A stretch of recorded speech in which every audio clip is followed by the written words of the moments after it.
We'll be looking at the Christian community. You know, in recent times, there have been serious debates over the interpretation of biblical teachings, particularly concerning the practice of tithing. There's a popular cleric, Abel Damina. He's been in the front line, to an extent front line, in the sense that he has been shooting from all cylinders. He has attacked senior men of God, people like Bishop Oyedepo. He has one time called Pastor Enoch Adeboye and told him, you cannot say God asks you to drink tea or you drank tea with God. And of course, we've seen cases where an Edo State cleric too coming on stage to talk back at him. Now, it seems to be creating a lot of, should I call it, misunderstanding in the Christendom and the issue of tithing. Now we have someone who has been in the field for a while now, and of course he's been doing well for himself. He's the rector, African School of Theology, nationwide, with their headquarters here in Benin City and some part of eastern Nigeria. He's the person of Reverend Prof.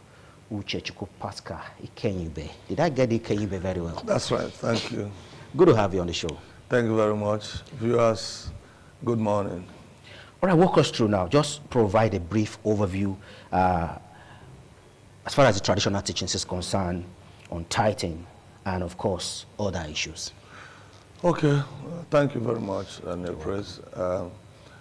The issue of tithing is something that predates, Christian history. And if you are conversant with the scriptures, especially the Old Testament, you will know that tithing was mentioned as far back as during the time of Abraham. That's supposed to be about 4,000 years ago. Abraham was supposed to be the contemporary of Job. And the book of Job supposed to be the oldest book of the Bible. So you can see that it's not an issue of yesterday.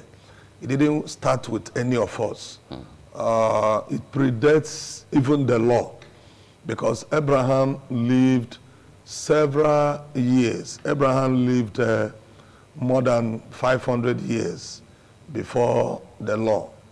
Of course, you know that from the time of Jacob going into Egypt and Exodus is about 430 years. And before Jacob, you had Isaac. Before Isaac, you had Abraham. So tithe was mentioned during the time of Abraham, which is like over 500 years before the law, before the advent of Moses. All right? And you see, it's connected with a man called, or the personality called Melchizedek. Abraham paid tithe to Melchizedek. It is in the book of Hebrews we understood that Melchizedek does not have father, he does not have mother. In other words, in Christian theology, he was supposed to be a deity. Somebody that hasn't got mother, he doesn't have father, no history. In other words, Abraham paid tithe directly to God, in the person of Melchizedek, who have no mother, who have no father. There is nobody that comes into this world that doesn't have father, doesn't have mother. You must have a trace. Yes. Okay. Even when God himself decided to come, he has to come through a woman, even though the paternity is spiritual. So, because this earth is corporeal, while the other side is ethereal. The ethereal beings cannot operate here without, taking the human form. The point I'm trying to prove was that Melchizedek, to whom Abraham paid tithe, was a spiritual being. So from that time, you begin to hear about tithe. And in most cases, before this law, before the law of Moses, it was natural. That is, people willingly tell God and say, if you do this for me, I'm going to give you 1/10. For example, we also saw it manifested in the time of Jacob. When Jacob was running from his brother Esau to Laban for safety, he slept somewhere, and you know the story. Had an encounter. Yes, he had an encounter. And then he promised God, if you are going to bring me back to this place where I was going to protect me, provide for me, I'm going to give you 10% of all that you bless me with. Okay. Nobody told him that. So before the law, it was natural. It was natural. And if we should go back, you see that in the Garden of Eden, right from the Garden of Eden, God has not permitted man to eat everything, right from creation. He said, all this fruit, all these things I created, take it, eat it, but one. That can be seen as tithe. Yes. Okay. Right from creation. Even though the word tithe was not mentioned, but the principle is there. Then he said, if you have children, the first one that openeth the womb must be dedicated to the Lord. The first animal must be dedicated to the Lord. The first of everything, the first of everything, the first of everything.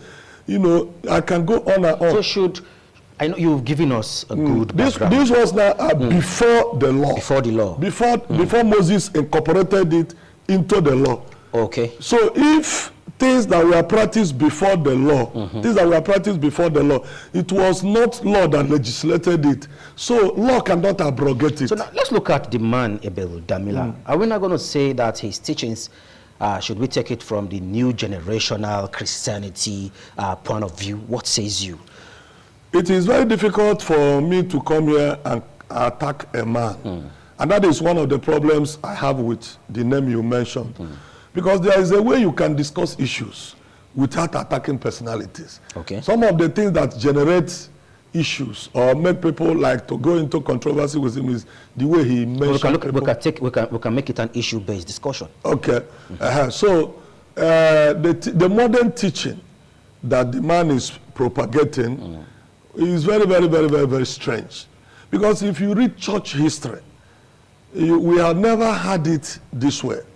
And sometimes I cannot say whether somebody is looking for popularity or looking for, because sometimes if somebody just wants to stand out, he can pick up something that is controversial and begin to hammer on it. If a law does not legislate something, law cannot abrogate it.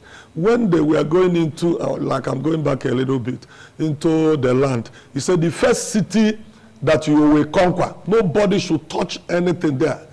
No, it belonged to the Lord. That's supposed to be the city of Jericho. One man tampered, went there and took some Babylonish garment and all that, and it was a problem. Because God said, this is the first city you are going to conquer as you are entering this land. Therefore, nobody is going to tamper anything with it. It is like a tithe. Other cities you are going to conquer in the land of Canaan, take the loot, take everything that you want out of it. Only destroy the idol. So I can say that this attack on tithing is modern. We have not seen it in this fashion. It's modern because if you go through church history, read all the books, all the encyclopedias you can get on church history, you won't find anybody coming out like this and saying that things that predate the law, which is supposed to be natural principle. You know, in law, normal law, there's what they call natural law, that you did not legislate. It's natural. It's natural. This thing, we come here to meet it. You are giving birth to it, and yes, we came here to meet it. We will still be here. Those laws will still be here when we are gone. These teachings now, does it have any impact on younger Christians? Because the essence of Christianity is to get more people into the kingdom. That is the teachings. So these teachings now we are now having, it looks like a two-sided ways, you know. So will it have impact on new Christians who are just turning to the Lord, and will it confuse them a little? Every idea must have impact on the audience. Every idea, whether good or bad, must have impact. And when people are used to doing things this way, and now somebody is coming to tell them it's not that way, definitely there is going to be confusion. There's going to be confusion. And that is why we advise people that people should study the Bible for themselves. Study the Bible for themselves. The people of Berea in Acts of the Apostles, after they were taught in the churches, they go back. The Bible has a way of explaining itself to the reader. All right? So, and Paul said something that we should not be carried about with every wind of doctrine. If Damina is getting this today and you are swayed that way, tomorrow another person will come with another one, you are swayed that way. It's like every wind of doctrine. People who know their God shall be strong and do exploit. If you are convinced that even if you got up today and no law about tithe, and you decide to say that God, you are my creator, whatever you give to me, I'm going to give you 50%, not even 10%. That is your money that God has given to you, even without the law, even without anybody telling you. You have right to do that. How much more when we have overwhelming evidence before the law, during the law, during the intertestamental period, and even in the New Testament. So if you allow yourself to be swayed or to be confused, you have yourself to be blamed. At the end of the day, every man shall give account of his life. Reverend Uche, you have over 3 decades experience as far as this journey is concerned. By the grace of God. There is an aspect you will help us with. Some preachers, apart from Abel Damina, who is the bone of contention now, there are other pastors that have come out to say, some clergymen that have said, you don't need to be a Christian to prosper. They mention names of those that are of the other side, tell you don't even need to go to church to prosper. Does tithing have any significant impact on Christians? Help us out. One thing you should understand is that we live in one world, but there are different compartments in this very world, whether you like it or not. God said that he allows his sun and his rain to come upon the righteous and the unrighteous, those that serve him and those that don't serve him. There are universal economic principles and every other principle that God has put in place, that if you do this, this is the result. If you walk, this is the result. However, if there are no special privilege for those that serve God, why should we serve God? If God does not offer special protection, why do we pray? If God does not promise to bless the work of our hand as his worshippers, why should we serve God? So I strongly believe there are general economic principles that even anybody can put into work, and if a Christian does not work, it will not work for him. Do you get what I'm saying? Yes. However, that is not supposed to mean that if a medical doctor, for instance, can treat malaria, it does not abrogate the fact that God can still shade those natural laws aside and intervene in natural human affairs supernaturally and heal malaria. Is it difficult to believe that? Well, for the Christians, they will tell you God is all powerful. It's not difficult to believe. For a Christian. It's not difficult to believe that God that created the body of human being can't have access into the body. Can't have access to it without the medical doctor that he created. Medical doctor who just researched into the same creation that God made. Who, in the first place, those things that medical doctors are using, who put it into nature? Who put it into herbs? Who put it? For God to make those provisions, he is already involved in the healing process. Coming to the idea of whether God if tithing, if Christians have any benefits, because like giving your money to someone, that's what some people say. You just give your money, contribute your money to a particular person, and he spends it on your behalf. Listen, there is a principle I have said just now, universal economic principle, that if you work, you will get this result. If you work, if you don't work, you get this result. However, there is still special privileges for those that serve God. God made it clear that he was the one responsible for Solomon's wealth. It doesn't mean that Solomon was not doing anything. God made it clear that he was responsible for men like Uzziah in the Bible. He said, as long as he sought God, God made him to prosper. How do you explain that? How do you explain the fact that Paul said that God loves a cheerful giver? How do you explain the fact that Jesus said, give and they shall be given to you? How do you explain the fact that God said, Abraham went to war with Chedorlaomer and all the allied forces, and at the end they said, come and take some of the loot. He said no, so that they will not think that they made Abraham rich. Because Abraham was already in covenant with God. Meanwhile, Abraham still was rich in cattle and livestock. The Bible said it was God that helped him. This Jacob we mentioned a while. The Bible said even when he served Laban Laban, his uncle. And Laban cheated him 10 times. Okay. And he prayed to God. And God said, okay, you are going into partnership with Laban. Anytime he agreed with Laban and said, all the speckled animals will be my own. If you choose the plain one, the speckled one will be my own. If you choose the plain, the speckled will be my own. Laban will choose this particular one, and God will start blessing Jacob. The Bible is the one that put it that way. So you must have something you are doing. That's what. For the blessings to come. That is it. Okay. That is it. Okay. Even the Bible does not encourage idleness. Good. The Bible does not encourage laziness. In fact, it condemns it from Proverbs even to the time of Paul. Paul said, he that does not work should not eat. So how do we now strike a balance? Because let's manage our time. How do we now strike a balance? When I came to Benin City, I got to realize that you can go to church any time of the day, any time of the week. Where I was coming from, we go to church probably on Sundays, and the other time you find yourself in church is maybe midweek. But here in Benin City, on a Monday morning, where people are rushing to go to work, you see churches opened, and you hear all sort of sounds and prayer points and all that, and these meetings last for hours, some 5 hours, some even take the whole of the day, working days, and I was marveled. So are we not saying the place of prayers can be controlled? It can be controlled. Or you don't need to even walk. Just pray to God and money will land. It can be controlled. There is no way God will ask you to walk and at the same time encourage that you stay 7 days a week or 24 hours, 7 days in the church. It cannot work like that. Wisdom is profitable to direct.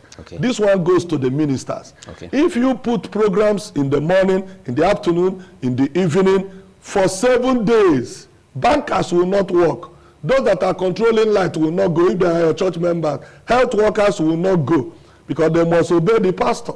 So this one is not very, very good. But at the same time, you that goes to church, thank God there are many denominations today that are very good. If you discover that where you are does not give you opportunity and you don't want to be a rebel in that church, you didn't write application to enter that church. You do write application to leave and probably get another one that the activities will be good for you. Suitable with your kind of work. Because you must satisfy the two sides. Like Jesus said, give what belongs to Caesar. If I am the one that employ you, for example, and you do not come work for 7 days, it's not a medical issue. It's just a religious issue. Even though I am a pastor, I'll fire you.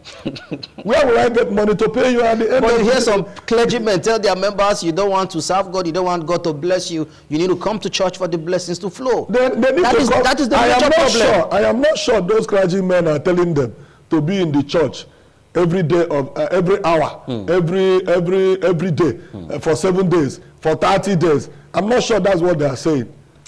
I'm not sure. So you think they are taking it the other way around? Anybody that is taking it to the extreme is not balanced. Because Paul said, he that does not work should not eat.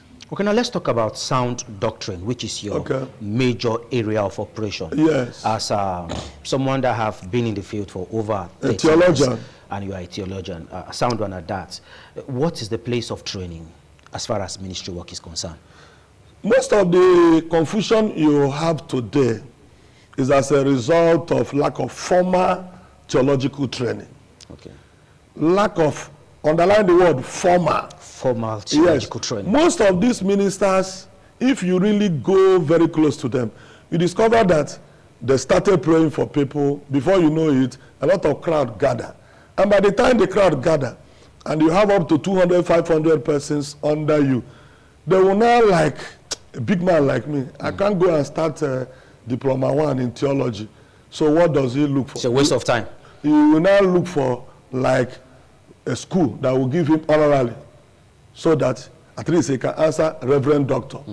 But if you see people that went to systematic theological training when they're supposed to do that, you see that they hardly engage in some of this confusion. Because knowledge has a way of infusing discipline.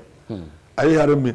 knowledge have a way of using discipline. When you see a medical doctor that is trained, the way he does things are very, very different from quack that is operating chemist.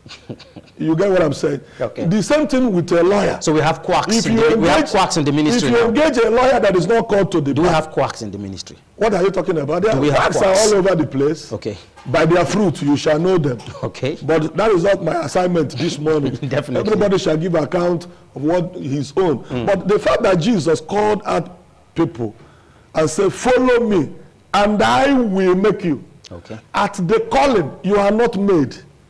He called them and said, I will make you. It's a process. And he taught them for 3.5 years. No holidays, no vacation. Most times they will be navigating the sea at midnight. Then after that 3.5 years, before he could say, wait until you are endued with power, tells you something about training. Because if Jesus that we believe to be God in the flesh could tell people, his 12 apostles, follow me and I will make you. He trained them for 3.5 years.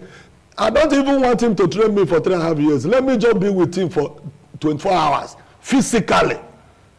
But they were with him for 3.5 years. All through their life. All through his Yes. Okay. There is no school, normal secular school, that can give you diploma under 2 years. Auchi Polytechnic will not give you OND in less than 2 years. So why do you think that somebody who says that I am called will just shut down his business, move into the ministry?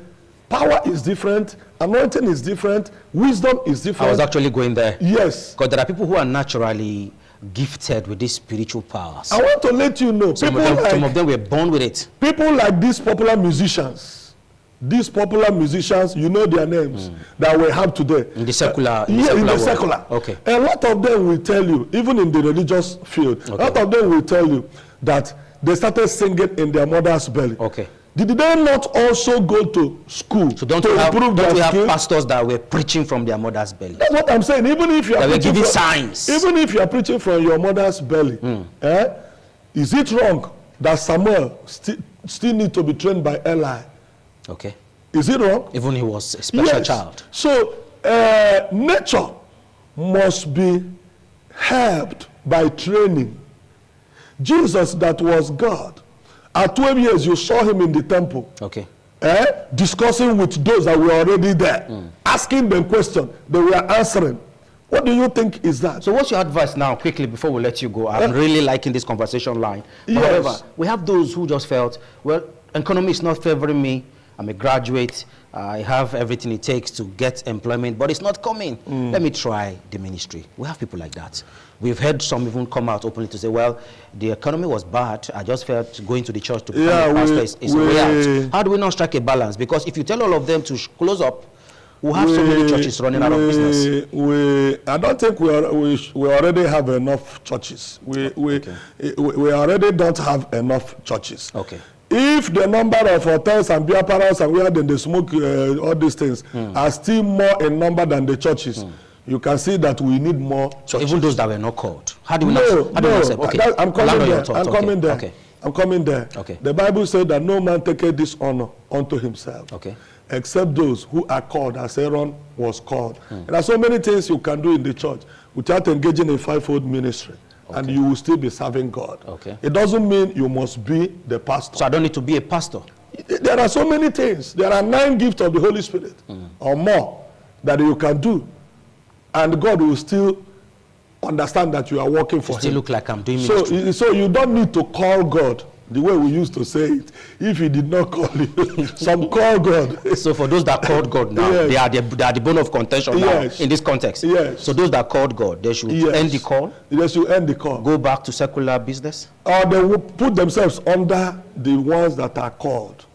Okay. If you are called, other people that are not called can serve under you. Okay. That's what I'm saying. It doesn't mean that everybody must be at the steering. It doesn't mean that everybody must be at the steering. But both those that are on the steering and those that are passengers, that are all of them are going in the same direction, isn't it? Definitely. So we are all doing the same work. People should not understand that ministry is a place you go to make a living. But let me chip in that whoever, whether, because I want to mention Damina because you first mentioned him here. Yes. You can address issues without attacking. People are pained when you address fathers somehow. Okay.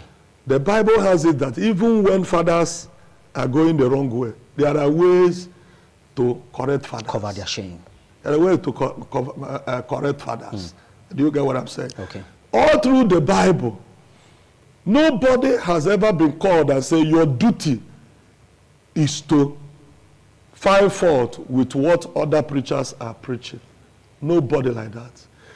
People can be genuine, but in most cases, if they make mistake, it doesn't mean that their call is not genuine. Okay. All right?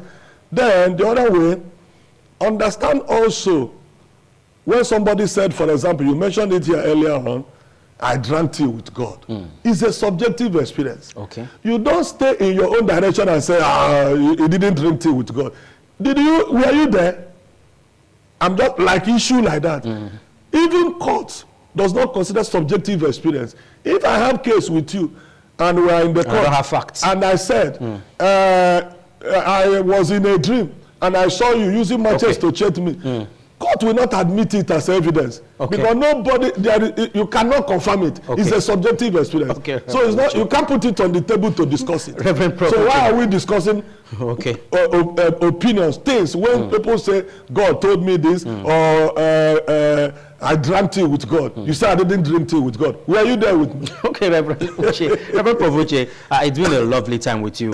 We would like to have you again so that we can look at the business part of ministry. Because some persons have said ministry is business. We'll have that as a full discussion, and I hope we'll have you back here that would be very soon interesting in the studio so that we can work on that. Thank you so much for coming on the show. It's a pleasure. Well, thank you. Thank you so much. Thank you very much.